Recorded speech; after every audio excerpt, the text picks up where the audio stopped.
Friends, কেমন আছো তোমরা? সকাল সকাল আমি এই সবজি কাটতে বসে গেছি। আমার অলরেডি সবজি কাটা হয়ে গেছে। আজকে তোমাদের একটা সিম্পল রেসিপি দেখাবো।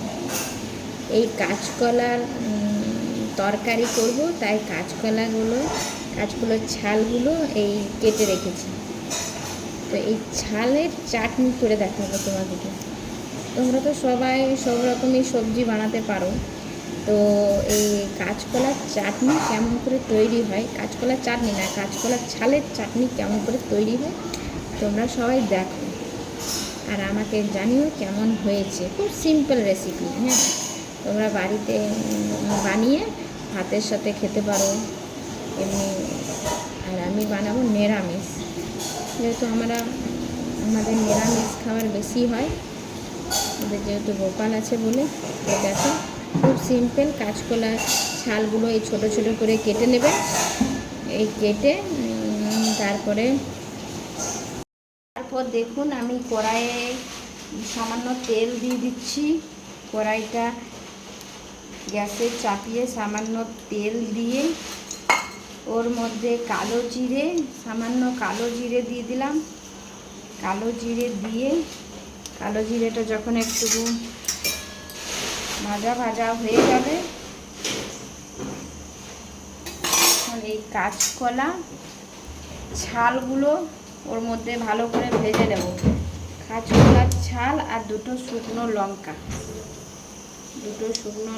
আছে, এই শুকনো লঙ্কা সব একসাথে ভেজে নেব।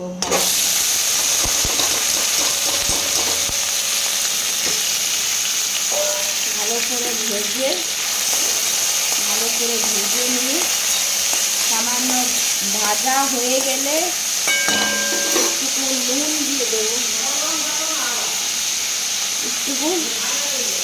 দিয়ে দেবো।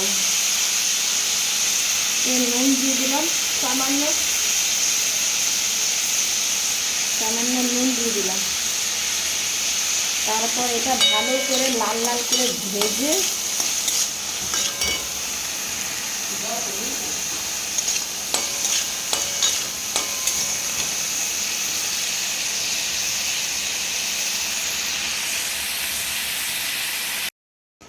তারপর কড়াই থেকে এটা বাটিতে তুলে কিছুক্ষণ ঠান্ডা করতে দেব।